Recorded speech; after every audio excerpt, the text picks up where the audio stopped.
Hello दोस्तों, स्वागत है आप सभी का हमारी एक और रोमांचक कहानी में।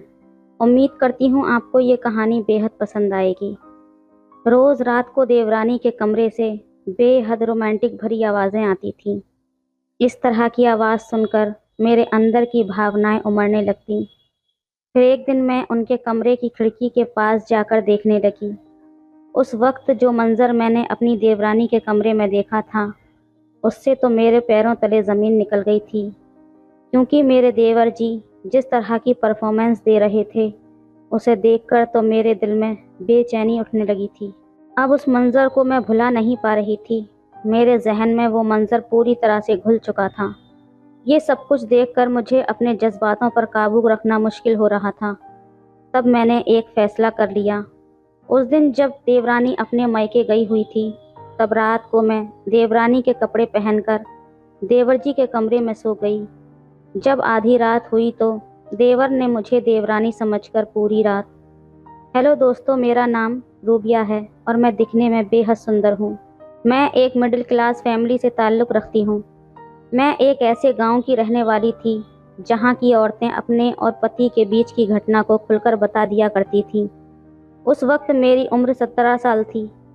जब अपने मोहल्ले की औरतों की बातें मैं सुनती थी तो मुझे बहुत ही अजीब लगता था। मैं सोचने लगती कि ये औरतें आखिर अपने और पति के बीच की होने वाली घटना को इतना खुलकर के क्यों बताती हैं। जब मैं ऐसी बातें सुनती तो मैं वहाँ से हट जाया करती थी, क्योंकि उनकी बातें बहुत ही अजीब होती थीं। मेरे घर में हम 4 ही लोग थे। मैं, मेरी मम्मी पापा और मेरे बड़े भैया। मेरे भैया की शादी अभी 1 साल पहले ही हुई थी। मेरी भाभी बहुत अच्छी थी, लेकिन मैं उन्हें कभी खुलकर बात करते हुए नहीं देखती थी, जैसे कि बाकी औरतें अपने बारे में बात करती थीं। मैं एक पढ़ी लिखी लड़की थी, इसलिए मैं समझती थी कि ऐसी बातें खुलकर नहीं की जाती। ये तो सभी पति पत्नी के बीच में होता है, फिर क्या ज़रूरत है ऐसे बातें करने की। इसी तरह 1 साल और गुजर गया और फिर मेरी शादी के लिए पापा ने एक लड़का पसंद कर लिया। वो भी गांव का ही रहने वाला था। उस लड़के का नाम रिजवान था। वो 2 भाई थे, जिसमें से रिजवान बड़ा था। रिजवान के छोटे भाई का नाम मुबीन था, लेकिन उसकी शादी 5 साल पहले ही हो गई थी।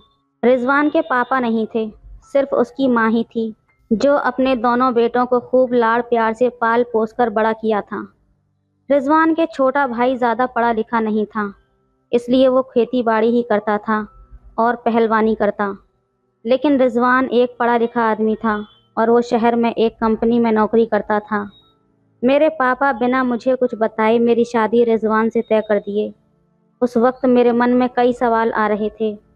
मैं लड़के को देखे बिना शादी नहीं करना चाहती थी, लेकिन पापा ने इस बात से सख्त मना कर दिया और 1 महीने बाद ही मेरी शादी रिजवान से करवा दी। शादी होने तक भी मैं अपने पति को नहीं देख पाई थी। इसी वजह से मैं बहुत घबराई हुई थी। मेरे ससुराल में ईंट का बना हुआ पुराना घर था, जिसमें घर के बीच एक आंगन भी था। वो घर 4 कमरे का सेट था, जिसमें सिर्फ एक ही बाथरूम था, जिसे घर के सारे लोग इस्तेमाल करते थे। खैर, अब मेरी शादी हो चुकी थी, इसलिए मुझे अब इसी घर में रहना था। इसी तरह पूरा दिन गुजर गया और अब रात हो गई थी। आज मेरी शादी की पहली रात थी और मैं कमरे में बैठी अपने पति रिजवान का इंतज़ार कर रही थी। थोड़ी ही देर बाद मेरे पति कमरे में आए। मैंने देखा कि उनके हाथ में दूध का गिलास भी था। उस वक्त मैं पहली बार अपने पति को देखी थी, जिसे देखकर मैं एकदम से सदमे में चली गई। वो दिखने में कोई ख़ास नहीं था और शरीर से भी पतला दुबला था। वो देखने में ही काफ़ी कमज़ोर लग रहा था। ये सब देखकर मैं बिल्कुल हैरान थी। फिर मैं सोचने लगी कि हो सकता है शादी के बाद ये अच्छे हो जाएं, क्योंकि बहुत सारे मर्द शादी के बाद सेहतमंद हो जाते हैं। उस वक्त तो मैं इन सब बातों को अपने दिमाग से निकाल दिया था, क्योंकि आज मेरी सुहागरात थी, जिसे मैं एक यादगार बनाना चाहती थी। रिजवान मेरे पास आकर बैठ गए और कहने लगे, रूबिया, तुम बहुत ही प्यारी हो। तुम जैसी बीवी को पाना मेरी ख्वाहिश थी, जो आज पूरी हो गई। रिजवान दूध का गिलास मुझे देते हुए कहने लगे कि इसे पी लो। मैंने कहा, मैं आपकी पत्नी हूँ और पहले मैं कैसे पी सकती हूँ, इसलिए पहले आप पी लीजिए। फिर उस गिलास में से थोड़ा सा दूध रिजवान ने पिया और बाकी का मैंने पी लिया। मैं उनके इस व्यवहार से बहुत खुश हुई थी। मुझे उस वक्त रिजवान का रवैया बहुत अच्छा लगा था। फिर रिजवान ने मेरा हाथ पकड़कर मुझे अपनी बाहों में कस लिया। मैं अभी जैसे ही तैयार हुई थी वैसे ही रिजवान मुझसे दूर हट गए और फिर करवट बदल कर सो गए। उसका ये रवैया देखकर मुझे बहुत अजीब लगा। भला आज हमारी शादी की पहली रात थी जिसे मैं यादगार बनाना चाहती थी, लेकिन वो सारे सपने पल भर में टूट कर बिखर गए थे। क्योंकि बादल गरजे ज़रूर थे लेकिन वो बरसे नहीं थे। कुछ देर बाद मैंने देखा कि वो गहरी नींद में सो गया है। उस वक्त तो मैं अपने आप को शांत करने लगी, लेकिन फिर भी बिस्तर पर करवटें बदलती रही। न जाने रात का वो कौन सा पहर था जब मेरी आंख लगी थी और मैं गहरी नींद में सो गई। जब मेरी आंख खुली तो देखा कि सुबह हो गई है। मैं उठकर अपने कमरे से बाहर चली गई। तब मैंने देखा कि मेरी देवरानी बर्तन धो रही थी। मैं बाथरूम में फ्रेश होने के लिए चली गई। थोड़ी देर के बाद मैं बाहर आई और देवरानी के पास जाकर उसकी मदद करने लगी। मेरी देवरानी मुस्कुराते हुए कहने लगी, क्या रूबिया भाभी, आज की रात कैसी रही? बड़ा आनंद आया होगा ना? जेठ जी ने ज़्यादा तंग तो नहीं किया? ऐसा कहकर वो हंसने लगी। उसकी बात सुनकर मैं पूरी तरह से जल भुन गई, लेकिन मैंने उसे इस बारे में कोई जवाब नहीं दिया। फिर मैं अपनी देवरानी से पूछने लगी कि तुम्हारी शादी पहले कैसे हो गई? मेरे पति रिजवान तो मुबीन भाई से बड़े हैं ना? तब मेरी देवरानी ने बताया कि जेठ जी तो शादी करना ही नहीं चाहते थे। वो तो सासू माँ ने ज़बरदस्ती उनकी शादी करा दी। तब देवरानी की बात सुनकर मुझे समझ आया कि ये साला तो नपुंसक है। हम दोनों काम के साथ ऐसे ही बातें कर रहे थे। तब देवरानी के 2 साल के बेटे की रोने की आवाज़ आने लगी। वो कहने लगी, रूबिया भाभी, ज़रा इन बर्तनों को धो दो, मैं अपने बेटे को देख कर आती हूँ। इतना कहकर वो अपने बेटे को देखने कमरे में चली गई। मैं बर्तन धोने के बाद किचन में चली गई, जहाँ मेरी सास सब्जियाँ काट रही थी। मुझे देखते ही कहने लगी, बहू आ जाओ, मैंने सब्जी काट दी है, तुम ज़रा सबके लिए चाय बना दो। थोड़ी ही देर में मैंने चाय बनाकर सबको दी। फिर देवरानी के साथ खाना बनाने लगी। धीरे धीरे इसी तरह 10 दिन गुजर गए, लेकिन रोज़ रात को मैं अपने पति से निराश ही रहती। मैं उससे पूछती कि आखिर बात क्या है, तुम इस तरह तुरंत थक क्यों जाते हो? तब वो इसका कोई जवाब नहीं देता और मुंह फेर कर सो जाता। मैं उस वक्त तड़प कर रह जाती और अपने जज्बातों पर काबू रखने की भरपूर कोशिश करती। फिर जैसे तैसे करके रात बिता लेती। ये मेरे लिए एक ऐसी घटना थी जिसे मैं किसी को बता भी नहीं सकती थी। अगले ही दिन मेरे पति अपने काम के लिए शहर जाने लगे, लेकिन मैं भी उसे रोकना नहीं चाहती थी, क्योंकि हर औरत अपने पति के पास कुछ उम्मीद लगा कर आती है, उसका प्यार पाने आती है, जिससे उसका घर संसार चल सके। लेकिन मेरे पति से तो कुछ भी नहीं हो पाता था। जैसे वो दिखने में दुबला पतला था, वैसे ही उसके अंदर कुछ करने की ताकत भी नहीं थी। औरत को सिर्फ रुपया पैसा या खाना पीना नहीं चाहिए, उसे अपने पति से कुछ और भी चाहिए होता है। वो उम्मीद लगाकर आती है कि अपने पति के साथ बहुत खुश रहेगी और उसका घर अच्छे से संभाल लेगी। जब औरत घर संभाल लेती है और अगर उसे अपने पति से वो खुशी नहीं मिलती जो उसे अपने पति से चाहिए, तो फिर वो औरत अंदर से टूट कर बिखर जाती है। रिजवान अगले ही पल अपने काम के लिए शहर चला गया और मैं यूं ही देखती रह गई। मुझे कुछ समझ में नहीं आ रहा था कि मेरी ज़िंदगी में क्या हो रहा था। मैंने कितने सपने देखे थे, लेकिन वो सपने टूट कर बिखर गए थे। किसी तरह अकेले ही अपने ससुराल में 6 महीने गुजार दिए। इसी दौरान मेरे पति केवल सिर्फ 10 दिन के लिए घर आया था। वो 10 दिन भी मुझे उसी बेबसी के साथ रहना पड़ा। मैं अपने अंदर के जज्बातों को शांत करती रही। फिर वो वापस शहर चला गया। वो मुझसे पूरी तरह से नज़र भी नहीं मिला पाता था, क्योंकि उसे अपने ऊपर शर्मिंदगी महसूस हो रही थी। मुझे अपनी देवरानी से बहुत जलन होती थी, क्योंकि मेरा देवर एक पहलवान था और खेती बाड़ी का काम करके उसने अपनी अच्छी खासी सेहत बना रखी थी। एक दिन मैंने अपनी सास से कहा कि मैं अपने मायके जाना चाहती हूँ। सास ने मुझे मायके जाने की इजाज़त दे दी। अगले ही दिन मैं अपने देवर के साथ मायके आ गई। देवर मुझे वहाँ छोड़ने के 2 घंटे बाद ही अपने घर वापस चला गया। मेरी माँ और मेरी भाभी पूछने लगी कि तुम्हारा ससुराल कैसा है, तुम्हें वहाँ मन लगता है कि नहीं। लेकिन मैं किस मुंह से कहती कि ससुराल ठीक है, पर जिसे ठीक रहना चाहिए वही ठीक नहीं है। ये बात किसी के बताने लायक नहीं थी, क्योंकि जिसे भी मैं ये बात बताती वो मेरा मजाक ही बनाता। मायके आने के बाद मैं भी उन औरतों के साथ बैठने लगी थी जो अपने पति की आपसी में हुई घटना को बताती रहती थी। मैं सिर्फ उनकी बातों को ध्यान से सुनती, लेकिन मैं कुछ न कह पाती, क्योंकि मेरे पास कुछ कहने को था ही नहीं। वे औरतें जिस अंदाज में उस घटना को बताती, उससे मेरे तन बदन में एक अजीब सी सिहरन पैदा हो जाती। मैं भी ये सोचने लगती कि काश मेरा पति भी मुझसे इस कदर प्यार करता, लेकिन वो तो 2 मिनट भी नहीं टिक पाता था। अब मैं पूरी तरह से जवान हो चुकी थी और मुझे अब उन औरतों की बातें मेरे जहन में घूमने लगी थीं। धीरे धीरे मुझे उन सब की बातों में दिलचस्पी बढ़ने लगी थी। मैं भी अपने पति के साथ जी भर के प्यार करना चाहती थी, लेकिन मन महसूस करके रह जाती। मायके में रहते हुए मुझे 1 महीना गुजर गया था और अब उन सारी औरतों की बातें मेरे जहन में पूरी तरह उतर चुकी थीं। एक दिन अचानक मेरा देवर मुझे अपने घर ले जाने के लिए आ गया। तब माँ और पापा खुशी खुशी मुझे उनके साथ विदा कर दिए। फिर से मैं अपने ससुराल आ गई थी, लेकिन मेरे पति अभी तक शहर में ही थे। मैं उसी उदासी के साथ फिर से उस घर में रहने लगी थी। गर्मी का महीना चल रहा था और इतनी गर्मी में भी मेरा देवर अपनी पत्नी के साथ कमरे में ही सोता था। एक दिन रात के करीब 1 बजे मैं बाथरूम जाने के लिए उठी। जैसे ही मैं अपने देवर के कमरे के पास से गुजरी, तब मुझे देवरानी की बड़ी अजीब सी आवाज़ें सुनाई दी। मैं समझ नहीं पा रही थी कि इतनी रात को देवरानी इस तरह से क्यों चीख रही है। तब मैं उनके कमरे की खिड़की के पास जाकर अंदर का नज़ारा देखने लगी। उस वक्त कमरे में हल्की रोशनी का बल्ब जल रहा था और पंखा भी रेंग रहा था। गर्मी के कारण खिड़की खोल दी गई थी। उस वक्त कमरे का जो मंजर मैंने देखा, उससे मेरे अंदर के जज्बातों की एक लहर दौड़ने लगी थी। अपने देवर की इस तरह की परफॉर्मेंस देखकर मैं तो उसकी दीवानी हो गई थी।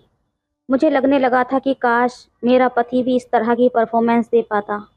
मैं अंदर से बहुत ज़्यादा डरी हुई थी कि कहीं मुझे इस तरह से झांकते हुए कोई देख न ले। तब मैं वहाँ से बाथरूम चली गई और वापस आकर अपने कमरे में लेट गई। उस वक्त नींद मेरी आंखों से कोसों दूर थी। मैं अपने बिस्तर पर करवटें बदल रही थी और अपने आप को कोसे जा रही थी। धीरे धीरे इसी तरह मेरी शादी को 1 साल हो गया था, लेकिन अभी तक मैं वो सुख से वंचित थी। एक रात वापस से वही मंजर मुझे देखने को मिला। आधी रात को जब मैं गर्मी की वजह से बाहर निकली, तब मुझे फिर से वही आवाज़ें सुनाई देने लगी। मैं वापस उसी खिड़की के पास जाकर खड़ी हो गई और अंदर का नज़ारा देखने लगी, जिसे देखकर मेरे अंदर के जज्बात भी भड़क उठे थे। जब सुबह हुई तो मैंने देखा कि मेरी देवरानी अजीब तरह से चल रही थी। फिर मैंने पूछा कि देवरानी जी, क्या बात है, आपकी तबीयत ठीक नहीं है क्या? वो कहने लगी कि हाँ ठीक है, बस थोड़ा सा मेरी कमर में दर्द है, दवा खाऊंगी तो ठीक हो जाऊंगी। मैंने मजाक में ही कह दिया कि लगता है देवर जी कुछ ज़्यादा ही प्यार लुटा रहे हैं। तब मेरी देवरानी शर्मा गई और कहने लगी, तुम तो जानती हो भाभी, मेरे पति पहलवान हैं और पूरा दिन खेत में काम करते हैं, फिर भी वो रात को मुझे नहीं छोड़ते। मैं उनको कहती भी हूँ कि इतना काम करने के बाद आप थक जाते होंगे, फिर हर दिन क्या ज़रूरत है ये सब करने की, लेकिन वो कहते हैं कि मुझे तुमसे प्यार किए बिना रहा नहीं जाता। तो मैं बताओ क्या करूँ। देवरानी की ऐसी बातें सुनकर मेरा दिल अंदर से बेहद जल गया था, लेकिन मैं कर भी क्या सकती थी। उस दिन देवरानी जी के मायके से फ़ोन आया। उनकी माँ की तबीयत ठीक नहीं थी, तो देवरानी जी को उनकी माँ वहाँ बुला रही थी। अगले दिन सुबह देवरानी जी अपने मायके जाने के लिए देवर जी के साथ तैयार थी। फिर कुछ ही देर बाद वो सब चले गए। जाते जाते देवरानी जी मुझे कहने लगी कि तुम्हारे देवर आज शाम को ही वापस लौट जाएंगे, तो तुम रात को उन्हें दूध गर्म करके दे दिया करना, क्योंकि मुझे अपनी माँ के लिए वहाँ 1 महीने रुकना पड़ेगा। मैंने देवरानी से कह दिया कि तुम फिक्र ना करो, मैं उनका बहुत अच्छे से ख्याल रखूँगी। जब शाम हुई तो देवर जी वापस आ गए। फिर रात का खाना खाने के बाद सभी अपने अपने कमरे में चले गए। मैंने दूध गर्म किया और देवर जी को देने उनके कमरे में चली गई। वहां मैंने देखा कि कमरे में हल्की रोशनी वाली बल्ब जल रही थी और देवर जी अपने बिस्तर पर लेटे हुए थे। मैंने टेबल पर दूध का गिलास रख दिया और वापस अपने कमरे में आ गई। लेकिन अब मेरे कदम लड़खड़ाने लगे थे। मेरे जहन में वो सब बातें और देवर जी के कमरे का देखा हुआ मंजर मेरी आंखों के सामने आने लगा था। मैं ये सोचने लगी थी कि मेरा पति मुझे कभी इस कदर प्यार नहीं कर सकता, क्योंकि वो तो नपुंसक था। मैं कोई फैसला नहीं ले पा रही थी कि आखिर मैं करूं तो क्या करूं। तभी मेरा ध्यान अपने देवर के ऊपर जाकर टिक गया। मैंने सोचा कि देवरानी भी यहाँ नहीं है, तो क्यों ना उसकी जगह पर मैं अपनी हाजिरी लगा दूं। फिर मैंने सोचा कि कहीं ये बात देवर को पता चल गई तो वो मेरे बारे में क्या सोचेगा। फिर मैंने बिना वक्त गवाए देवरानी के कपड़े पहनकर देवर जी के कमरे में जाकर सो गई। जब आधी रात हुई तो देवर जी ने देवरानी समझकर मुझे, उस दौरान मेरा चेहरा देवर ने देख लिया। तभी वो घबरा कर कुछ बोलने जा रहा था, लेकिन मैंने उसके मुंह पर अपना हाथ रख दिया और उससे कहा कि होने दीजिए देवर जी, जो हो रहा है, क्योंकि आपका भाई आज तक मुझे कोई खुशी नहीं दे पाया। मेरी बात देवर जी को समझ में आ गई और फिर वो दोबारा से तैयार हो गया। फिर 2 घंटे के बाद मैं वहाँ से उठकर अपने कमरे में आ गई। आज मैं बहुत खुश थी, क्योंकि सच्ची खुशी मुझे आज मिली थी। इस खुशी के लिए मैं कितने दिनों से तरस रही थी, पर दुख इस बात का था कि जो खुशी अपने पति से मिलनी चाहिए थी, वो खुशी मुझे अपने देवर से मिली थी। अब जब तक देवरानी यहाँ नहीं थी, तब तक मैं अपने देवर की सेवा कर रही थी। देवर जी भी बहुत खुश रहते थे। इसी तरह अब रोज होने लगा था। लेकिन एक दिन जब मैं देवर के कमरे से निकलकर अपने कमरे की तरफ जा रही थी, तब मुझे उनके कमरे से निकलते हुए मेरी सास ने देख लिया था। उस दिन के बाद वो मुझ पर नज़र रखने लगी। इसी तरह अगले दिन भी मुझे सास ने देवर के कमरे से निकलते हुए देख लिया। फिर वो मेरे पीछे पीछे मेरे कमरे में आ गईं। वो कमरे में आते ही कहने लगी कि तुम इतनी रात को अपने देवर के कमरे में क्या करने गई थी? मैं 2 दिन से देख रही हूँ कि तुम आधी रात को मुबीन के कमरे से निकलती हो। ये सब अपने देवर के साथ करते हुए तुम्हें शर्म नहीं आती? मैंने सोचा था कि तुम एक शरीफ घर की लड़की हो, लेकिन तुम तो बहुत बदचलन निकली। मेरी सास गुस्से में ये सब कह रही थी। तब मैंने कहा कि सासू माँ, अब बस कीजिए। आपका बड़ा बेटा नपुंसक है, क्या आप ये जानती नहीं थी? फिर भी आपने उसकी शादी मुझसे करा दी ताकि आपकी इज्जत बची रहे। कोई आपको ये ना कह सके कि आपका बेटा नपुंसक है। आपने सिर्फ अपने बारे में सोचा, लेकिन मेरा क्या, जो मैं शादी के बाद से अभी तक ऐसे ही पड़ी रही। एक औरत उतना ही बर्दाश्त कर सकती है जितना उसके पास बर्दाश्त करने की क्षमता होती है, लेकिन जब उसे विश्वास हो जाए कि उसे पूरा जीवन ऐसे ही तड़प तड़प कर गुजारना पड़ेगा, तब वो इस तरह का रास्ता अपनाने लगती है। मेरी बात सुनकर सास एकदम से चुप हो गई। वो कहने लगी कि मुझे लगा कि आगे चलकर सब कुछ ठीक हो जाएगा। अब 2 दिन से मेरी और सास के बीच बातचीत नहीं हो रही थी। जब ये बात मेरी सास ने मेरे पति रिजवान को बताई तो वो भी शर्म से कुछ कहने को तैयार ही नहीं था और फिर फ़ोन काट दिया। अब ये सब मुझसे बर्दाश्त नहीं हो रहा था। तब मैंने हमेशा के लिए अपने मायके जाने का फ़ैसला कर लिया। अगले दिन सुबह मैंने अपना सामान पैक किया और मायके के लिए निकल गई। जब मायके पहुंचकर ये सारी बातें अपनी माँ और भाभी को बताईं, तब उन्होंने फ़ोन करके मेरी सास को बुरा भला कहने लगी। मैं अब एक बेबस और लाचार की तरह माँ के घर पर रहने लगी। लेकिन मेरा दुख उन लोगों से देखा नहीं जा रहा था। फिर मेरे भैया और पापा मेरे लिए दूसरा रिश्ता देखने लगे। कुछ दिन बाद ही अमन नाम के लड़के के साथ मेरा रिश्ता कर दिया गया। अमन की पहली शादी हो चुकी थी, लेकिन अब उसकी पत्नी इस दुनिया में नहीं थी, क्योंकि उसकी 6 महीने पहले ही एक दुर्घटना में मौत हो गई थी। 15 दिन के बाद ही मेरी शादी अमन से हो गई और मैं अपने नए ससुराल में आ गई। अमन देखने में भी बहुत अच्छा था। वो एक कंपनी में ऊंचे ओहदे पर था। मेरे नए ससुराल में मेरी सास ससुर और एक छोटी ननद थी, जो बहुत ही प्यारी थी। मेरे पति अमन अपने माता पिता के इकलौते बेटे थे। वो मुझसे बहुत प्यार करते थे और मुझे वो सब खुशी देते थे जो एक औरत को अपने पति से चाहिए। मैं भी अपने पति अमन से बेहद प्यार करने लगी थी। फिर धीरे धीरे करके सारी पुरानी घटना को भुलाकर एक नए जीवन को जीने में मगन हो गई, क्योंकि अब मुझे गलत रास्ते पर चलने की ज़रूरत ही नहीं थी। मुझे वो सारी खुशियाँ मिल रही थीं, इसीलिए मैं अपनी ज़िंदगी को अच्छी तरह से बिना किसी छल कपट के जीने लगी थी। दोस्तों, हर किसी के अपने अपने सपने होते हैं, लेकिन जब वो पूरा नहीं हो पाते हैं तो वो मजबूरन गलत राह पर चल पड़ता है। उसी तरह जब एक औरत अपने ससुराल जाती है तो वो अपने साथ बहुत सारे सपने और ख्वाहिशों को भी साथ लेकर जाती है, लेकिन जब उसके सपनों और ख्वाहिशों को पूरा नहीं किया जाता तो इसी तरह वो दूसरे रास्ते पर चल पड़ती है। ये बात तो बहुत कड़वी है, लेकिन बिल्कुल सच भी है, क्योंकि बिना वजह कोई भी औरत या मर्द गलत राह पर नहीं चलते हैं। तो दोस्तों, ये थी हमारी आज की कहानी। आपकी क्या राय है इस कहानी पर, हमें कमेंट में ज़रूर बताएं। वीडियो अच्छी लगे तो लाइक करें, शेयर करें, सब्सक्राइब करें। धन्यवाद करें। हेलो दोस्तों, आज की कहानी में आपका स्वागत है। सुबह जब मैं नींद से उठी तब मैंने अपनी बेटी को जगाने का सोचा, इसलिए मैंने उसे आवाज़ नहीं दी और सीधा उसके कमरे की ओर चल पड़ी। उसके कमरे के पास पहुंची तो देखा कि दरवाज़ा थोड़ा खुला हुआ था। न जाने क्यों मुझे अचानक सावधानी बरतनी पड़ी और दरवाजे के पास जाने से पहले थोड़ा रुक गई।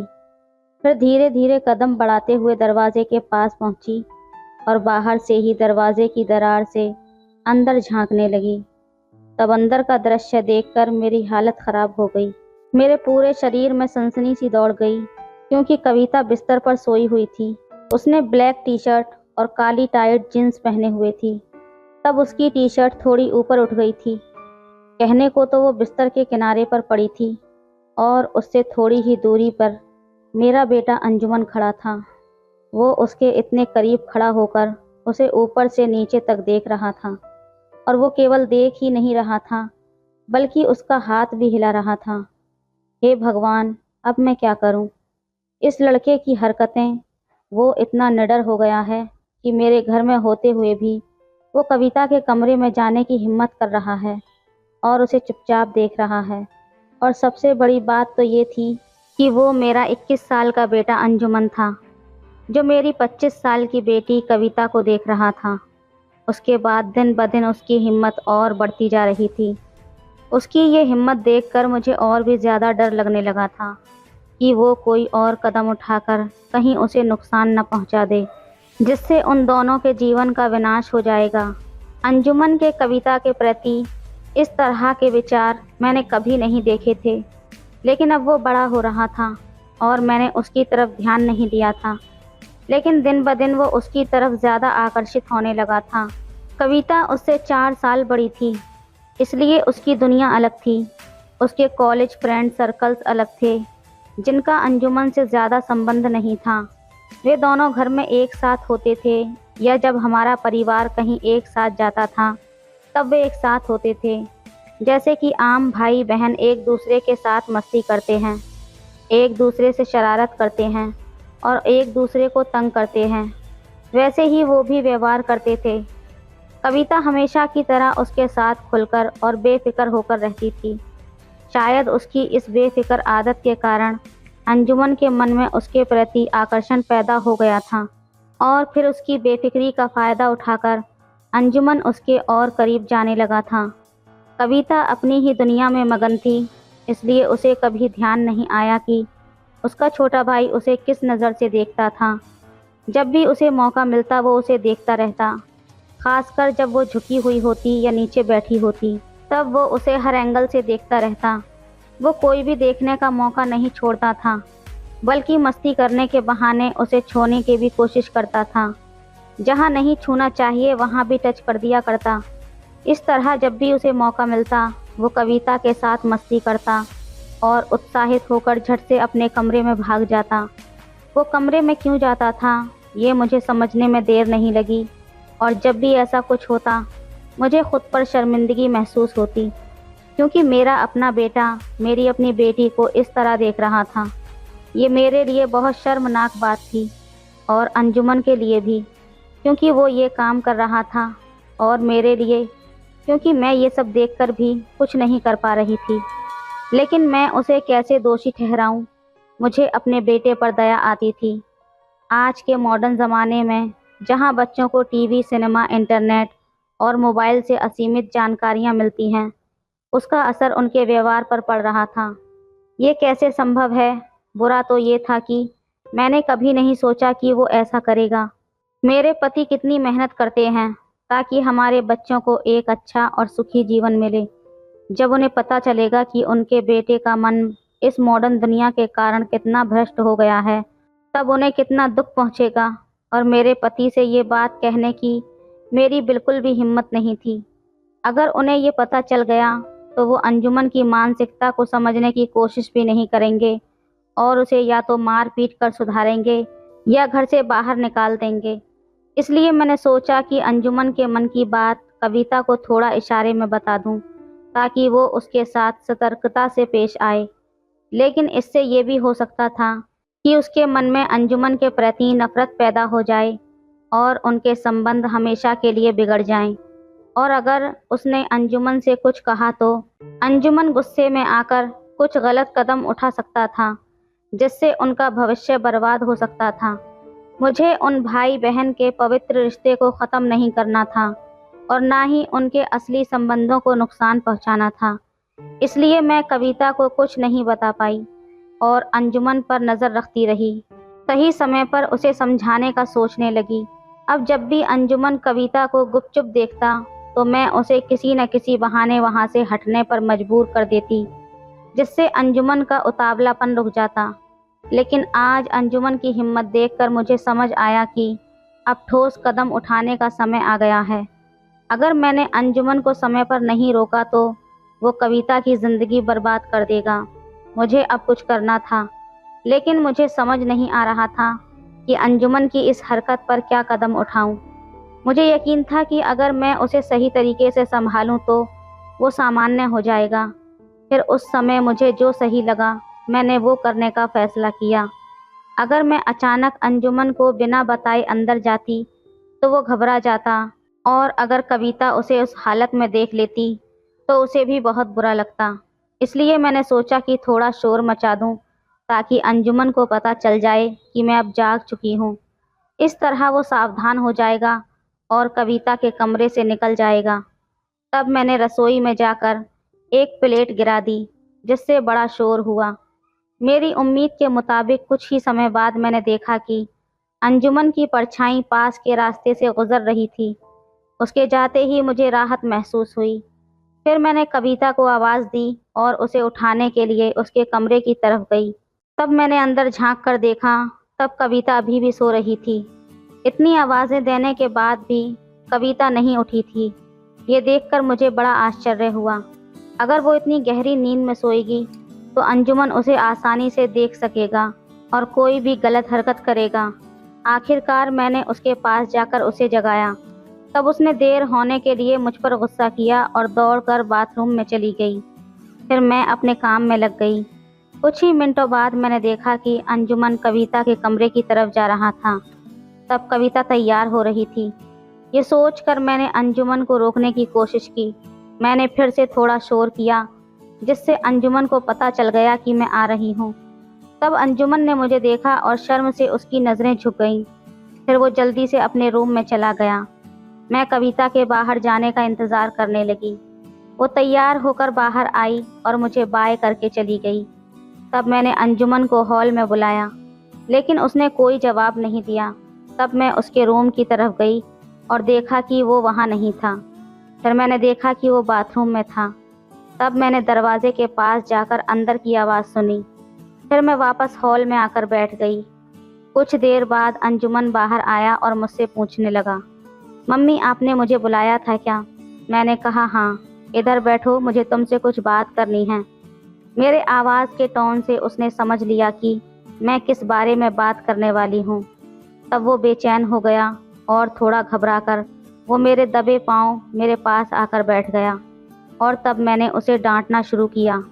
पहले वो कविता के कमरे में उसे देख रहा था, जिसका मैंने जिक्र नहीं किया, लेकिन बाद में मैंने देखा कि वो उसे बार बार देख रहा है और पहले भी कई बार मैंने उसे ऐसा करते हुए नोटिस किया था।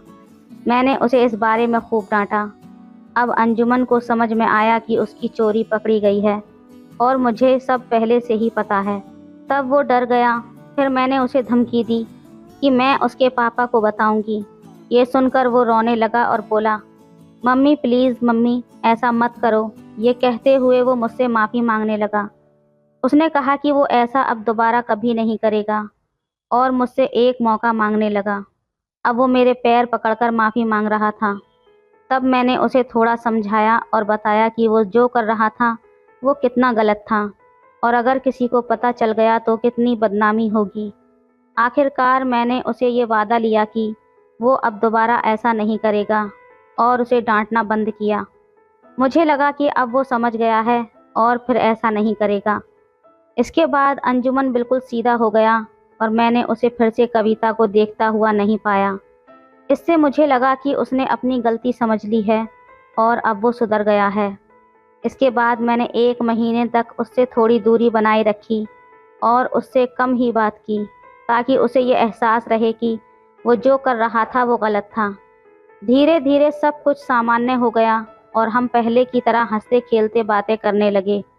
हम पहले की तरह उसके रूम में या हॉल में बैठकर मस्ती करते और बातें करते। मैं उससे उसके कॉलेज के दोस्तों के बारे में पूछती और वो मुझे बड़े उत्साह से सब कुछ बताता।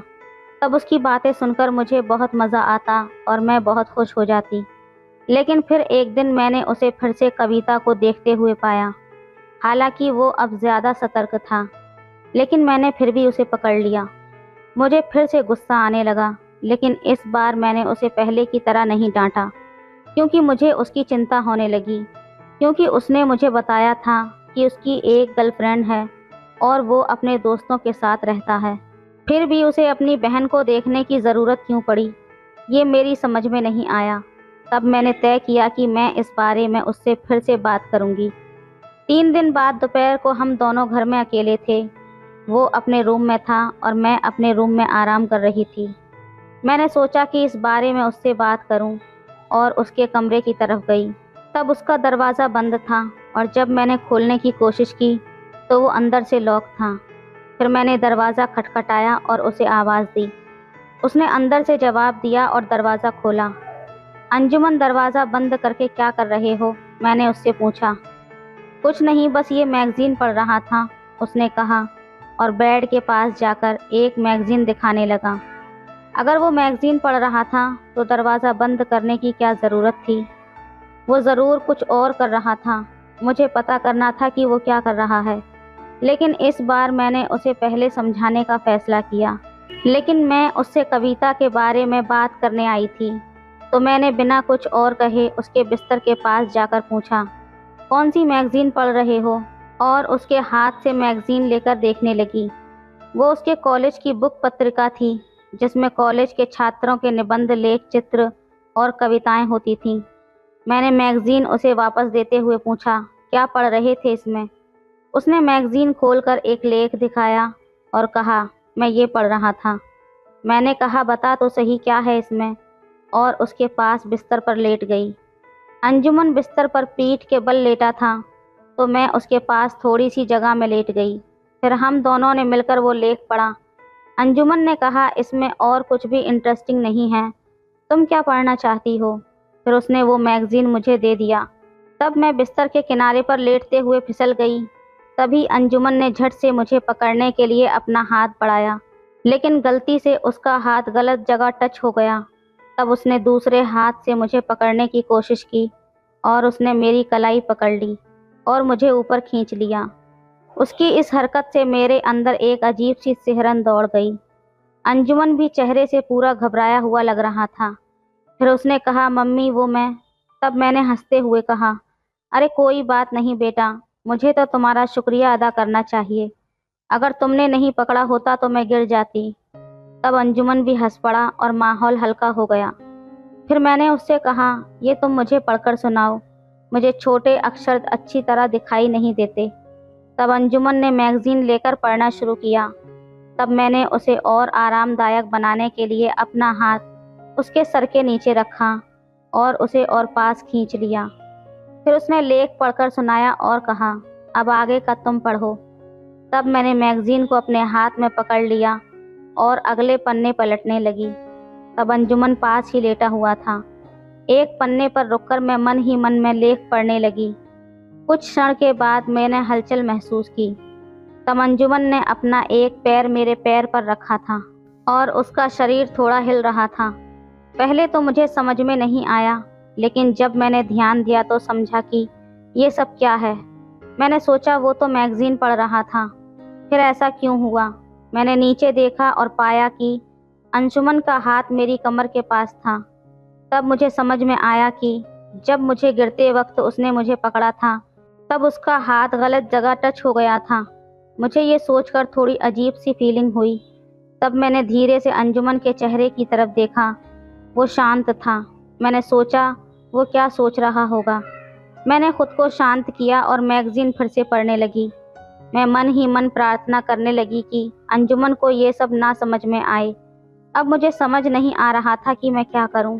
पहले सोचा कि तुरंत उसे दूर कर दूं, लेकिन पता नहीं क्यों मुझे लगा कि मैं उसे दूर करने के लिए पर्याप्त ताकत नहीं जुटा पा रही हूं। ऐसा लग रहा था कि कोई अनदेखी शक्ति मुझे वहीं रोक रही है। तब मैं चुपचाप वैसे ही पड़ी रही और जो हो रहा था उसे महसूस करने लगी। मैं बाहर से मैगजीन पढ़ने का नाटक कर रही थी। तब समय जैसे थम सा गया था। कुछ मिनट ही बीते होंगे, लेकिन ऐसा लग रहा था जैसे कई घंटे गुजर गए हों। तब मुझे उठकर अंजुमन से दूर होना चाहिए था। अंजुमन तो वहीं अपने प्रभाव में पड़ा रहा, लेकिन मुझे ही कुछ करना था ताकि ये अजीब स्थिति बदल सके। आखिरकार मैंने भारी मन से निर्णय लिया और कहा, अंजुमन, मुझे ऐसा लग रहा है जैसे मेरा हाथ जाम हो गया है। तब मैं पीछे हटते हुए उसका हाथ अपने पेट से हटाई और अंजुमन को थोड़ा दूर धकेल दिया। फिर मैंने तकिया सरकाया और उठकर बैठ गई। अंजुमन भी न चाहते हुए उठकर बैठ गया। तब मैंने उसकी तरफ एक नज़र डाली और देखा कि वो थोड़ा असहज हो रहा था।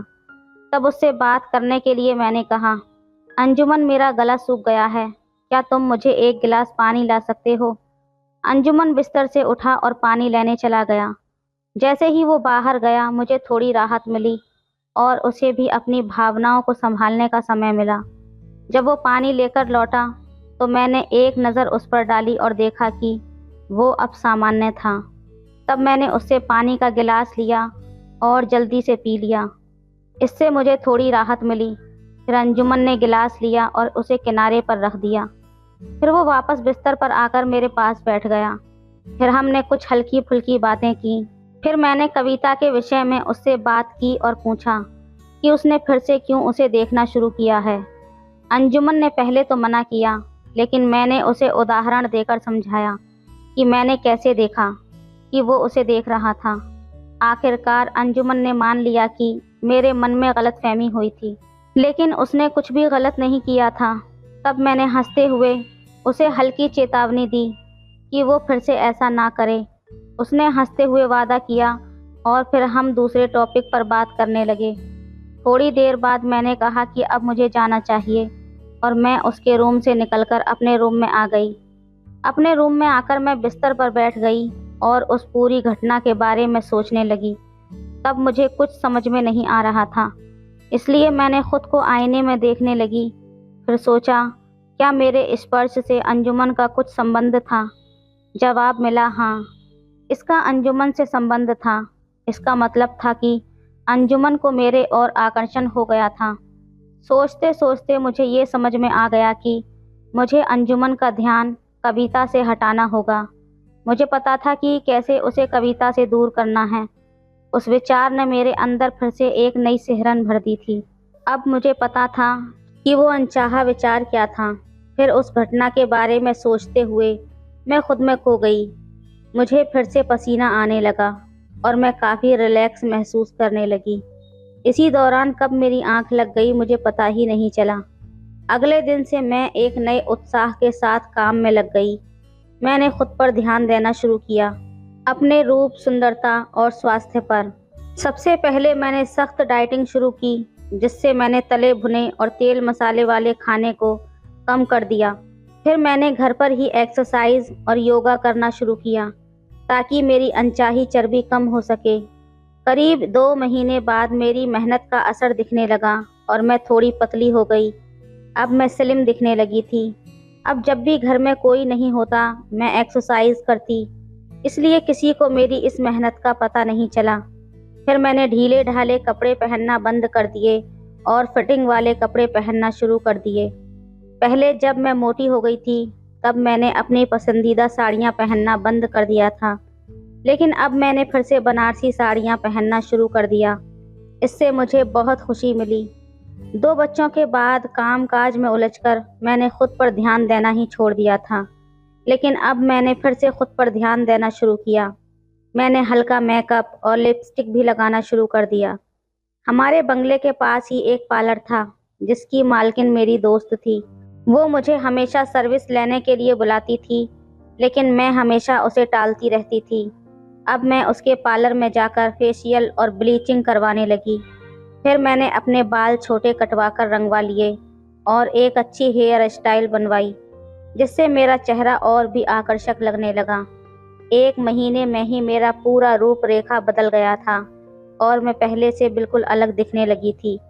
तब सभी ने मेरे इस बदलाव को नोटिस किया और मुझे बताया कि मैं कितनी सुंदर और मॉडर्न लगने लगी हूँ। मेरे इस बदलाव ने ख़ास तौर पर मेरे आसपास के पुरुषों और लड़कों का ध्यान खींचना शुरू कर दिया। अब मुझे फिर से वही कमेंट्स मिलने लगे जैसे एक युवा लड़की को मिलते हैं। जब भी मैं कहीं जाती, लोग मुझे देखकर तारीफ करते और इससे मुझे बहुत खुशी मिलती थी।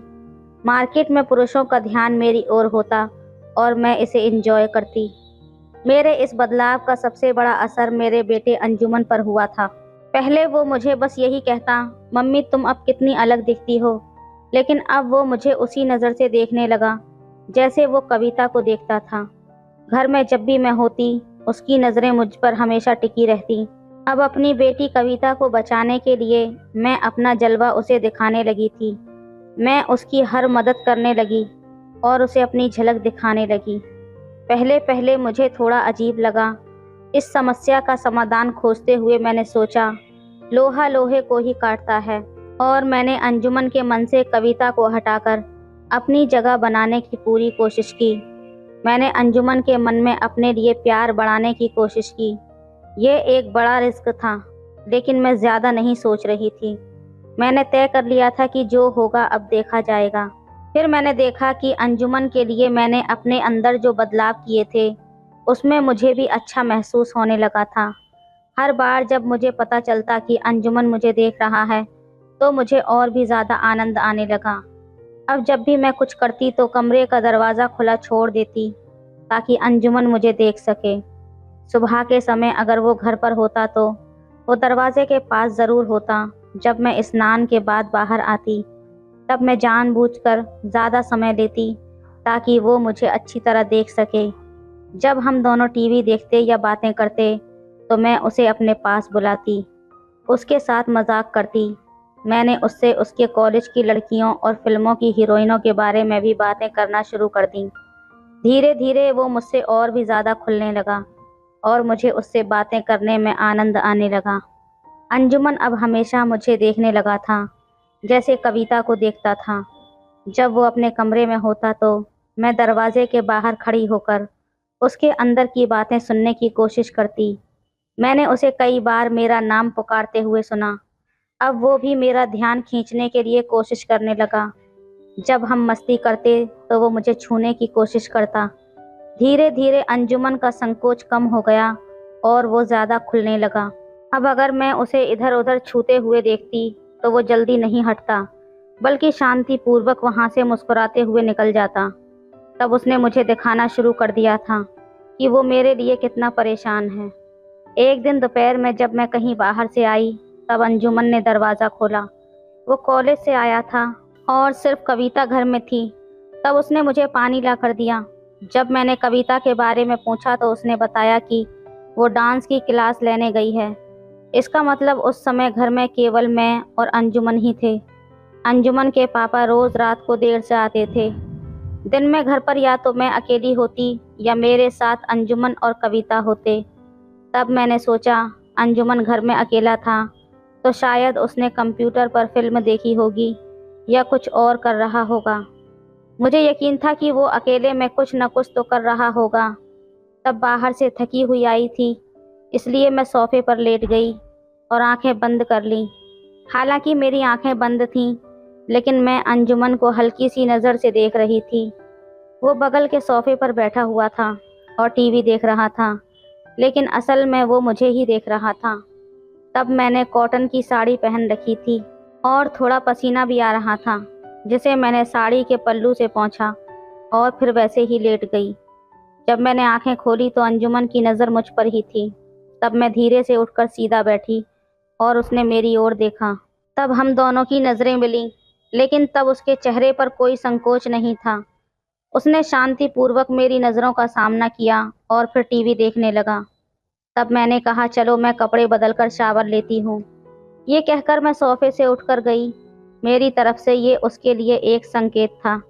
मुझे पता था कि वो समझ जाएगा कि मैं क्या करने वाली हूँ और वो गुपचुप मेरे पीछे ज़रूर आएगा। आज मैंने उसे परेशान करने की पूरी तैयारी कर रखी थी। मैं थकी हुई से अपने रूम में चली गई, दरवाज़ा खोलकर अंदर गई और उसे पूरी तरह बंद नहीं किया, बल्कि थोड़ा सा खुला रखा ताकि बाहर से अंजुमन देख सके। मैं अपने रूम में जाकर शावर लेने के लिए तैयार हो गई। फिर मैंने धीरे धीरे कपड़े बदलना शुरू किया, ये जानते हुए कि अंजुमन दरवाजे की दरार से मुझे देख रहा होगा। मैंने शॉवर लिया और खुद को ताजगी महसूस करते हुए बाहर आ गई। अब मैं जानती थी कि अंजुमन वहीं आसपास होगा, इसलिए मैंने जल्दी जल्दी अपने बालों को पोंछा और अपने रूम में आकर बैठ गई। अंजुमन अब भी वहीं पर था, लेकिन उसने कोई हरकत नहीं की। मैंने महसूस किया कि उसने अब पूरी तरह से मेरी तरफ ध्यान देना शुरू कर दिया है। मैंने अपने कपड़े ठीक करते हुए उसे देखने का नाटक किया और फिर मुस्कुराई। अंजुमन, तुम कुछ कहोगे नहीं? मैंने उससे पूछा। तब वो थोड़ा हिचकिचाया और फिर बोला, मम्मी, आप बहुत बदल गई हैं। अब आप बहुत सुंदर लगती हैं। मैं उसकी बात सुनकर हंस पड़ी और बोली, क्या तुमने कभी सोचा था कि मैं इतनी भी बदल सकती हूँ? अंजुमन ने सर हिलाया। नहीं मम्मी, लेकिन आप पहले से भी ज़्यादा अच्छी लग रही हैं। ये सुनकर मेरा दिल भर आया। मैंने सोचा, मेरे इस छोटे से बदलाव ने अंजुमन के मन में जो खुशी पैदा की है वो अमूल्य है। मैंने उसे अपने पास बुलाया और उसकी तरफ प्यार से देखा। अंजुमन, मुझे पता है कि तुम क्या महसूस कर रहे हो, लेकिन हमेशा याद रखना, जीवन में हर बदलाव के पीछे एक मकसद होता है।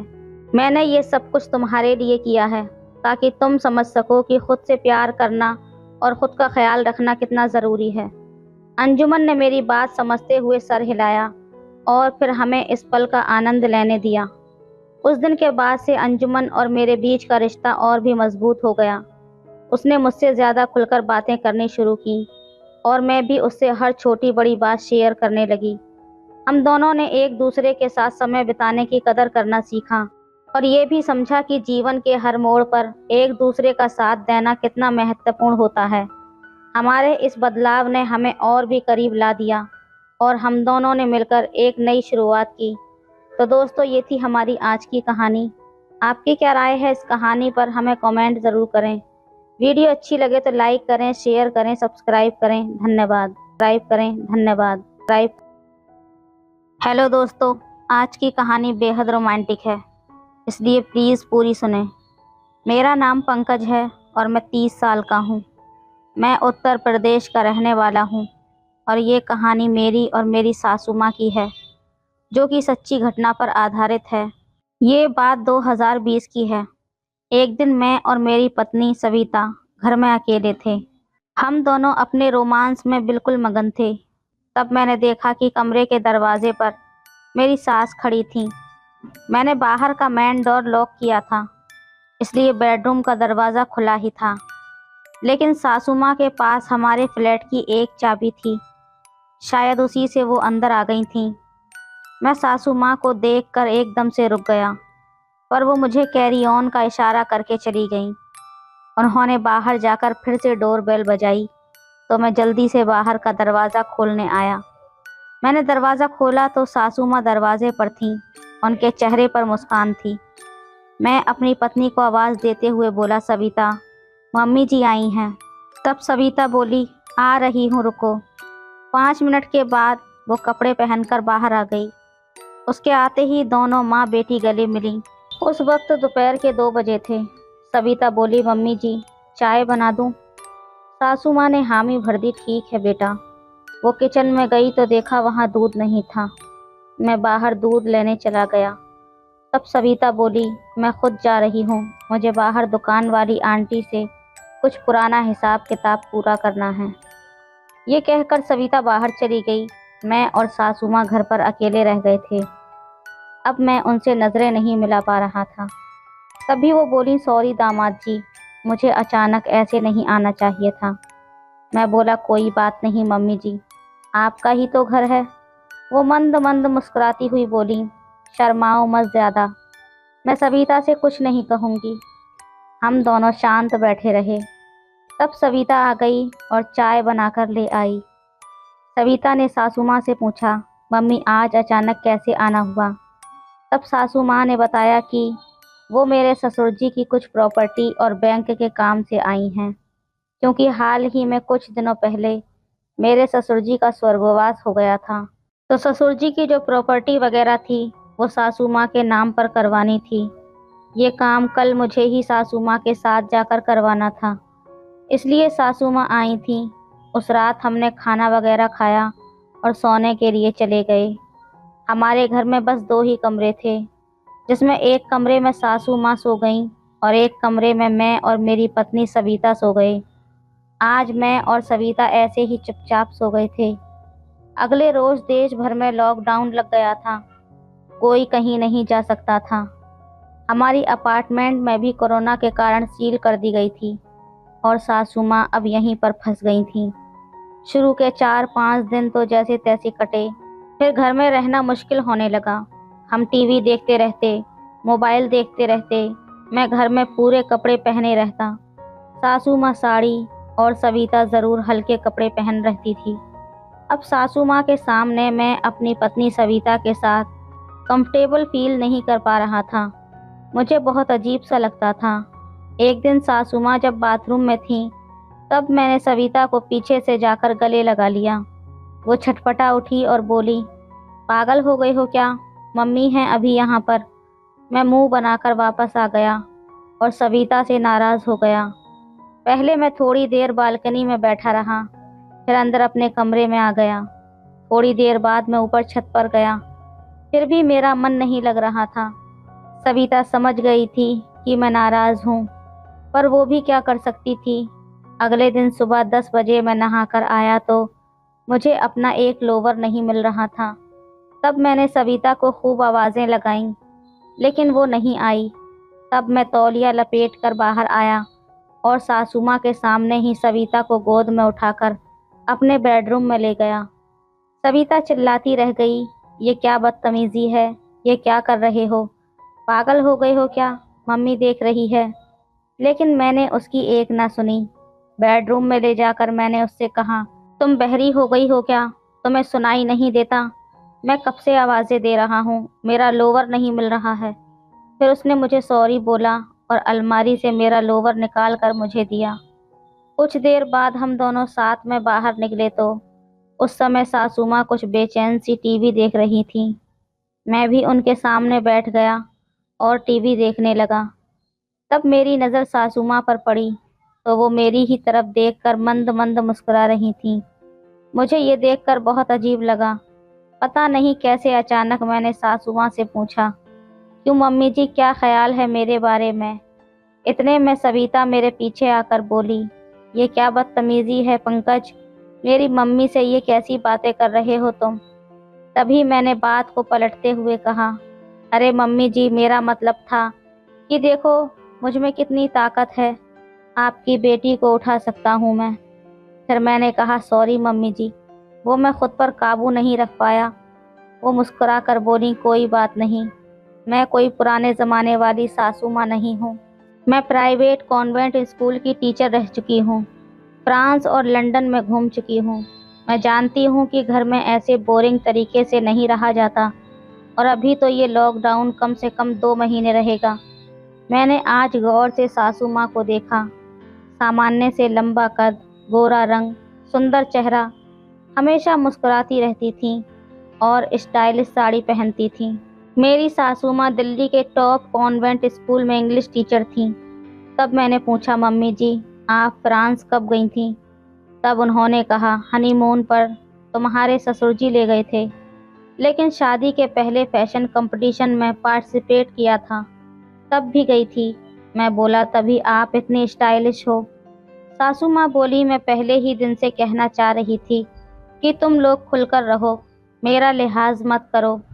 2 महीने से ज़्यादा समय तक हम फ्लैट से नहीं निकल पाएंगे, तो हमें खुलकर रहना ही पड़ेगा। एक पल रुककर उन्होंने मुझे देखा और कहा, मनोरंजन के नाम पर टीवी, मोबाइल, लूडो और करने के नाम पर खाना पीना ही तो बचा है। अगर तुम दोनों की इजाज़त हो तो मैं भी साड़ी पहनना छोड़कर कुछ और पहन लूँ क्या? मैं घर पर कभी साड़ी नहीं पहनती, सविता को तो पता ही है। सविता बोली, हाँ मम्मी क्यों नहीं। मैं भी बोला, हाँ मुझे क्या दिक्कत हो सकती है। वो अंदर गईं, फिर जब थोड़ी देर बाद वापस बाहर आईं तो मेरी तो आंखें फटी की फटी रह गईं, क्योंकि सासू माँ एक मिनी स्कर्ट पहनकर आई थीं जो कि सिर्फ घुटनों तक ही था। ये देखकर मैं तो गहरी सोच में पड़ गया कि सासू माँ इस उम्र में भी ये सब पहनती हैं। मेरे अचानक से गले में कुछ फंस गया था, मैं कुछ बोल नहीं पा रहा था। वे आकर हम दोनों के सामने खड़ी हुई और बोली, अब रिलैक्स लग रहा है। मैं साड़ी पहने पहने परेशान थी। तभी सविता बोली, मम्मी घर पर इसी ड्रेस में रहती हैं, किसी के आने पर कभी कभी साड़ी पहन लेती हैं। बस सासू माँ मुस्कुराई हुई बोली, क्या हुआ? शॉक्ड हो गए दामाद जी। मैं कुछ नहीं बोला। अब हमारी जिंदगी में हर रोज ऐसे ही चल रहा था। तब अचानक एक दिन हमारे घर पर कोरोना टीम आई। पूरी सोसाइटी में केस बढ़ रहे थे, इसलिए हमारी चेकिंग हुई और सविता को कोरोना पॉजिटिव बता दिया गया। हमारी सोसाइटी के बाहर ही एक अस्थायी कोरोना हॉस्पिटल चालू किया गया था, तो सविता को उसी में जाना पड़ा। अब घर पर केवल मैं और सासू माँ थे। दोपहर में सविता को वहाँ लेकर गए, इसलिए शाम को मैं परेशान बैठा था। सासू माँ मेरे लिए कॉफ़ी लेकर आईं और बोली, परेशान मत हो दामाद जी, डॉक्टर ने बोला है हल्के लक्षण हैं, बस 14 दिन रखेंगे फिर घर भेज देंगे। वो अभी साड़ी में ही थी। हम लोगों ने रात के 8 बजे डिनर किया और फिर मैं टीवी देखने लगा। तब सासू माँ नाइटी पहनकर हॉल में आकर बैठ गईं। उन्होंने मुझसे रिमोट लिया, एक मूवी लगाई। 10 मिनट बाद ही उस फिल्म के अंदर रोमांटिक सीन आने लगे, जिसे देखने के बाद मैं तो चुपचाप उठकर अपने कमरे में चला गया, क्योंकि सविता की वजह से मेरा मूड खराब था। मुझे पता ही नहीं मैं कब सो गया। जब सुबह मैंने आंखें खोली तो देखा कि सासू माँ मेरे बेड पर सो रही थी। ये देखकर मैं हैरान रह गया और सोचने लगा कि आखिर सासू माँ यहाँ कब आकर सोईं और क्यों। इतने में सासू माँ ने भी अपनी आंखें खोल दी और बोली, उठ गए दामाद जी। मैंने कहा, मम्मी जी आप यहाँ पर क्या कर रही हो, और वो भी मेरे बेड पर? तब वो बोली, बेटा जी यहाँ सोना मेरी मजबूरी थी, क्योंकि आप सारी रात नींद में करहा रहे थे और सविता सविता चिल्ला रहे थे, जिसकी वजह से मेरे कमरे तक आवाज़ें आ रही थीं। इसलिए मजबूरन मुझे यहाँ आकर सोना पड़ा। आखिर आप मेरी बेटी के पति हो, आप उसका इतना ख्याल रखते हो, उसकी आंख में कभी आंसू तक नहीं आने देते, तब मैं आपके लिए इतना तो कर ही सकती हूँ।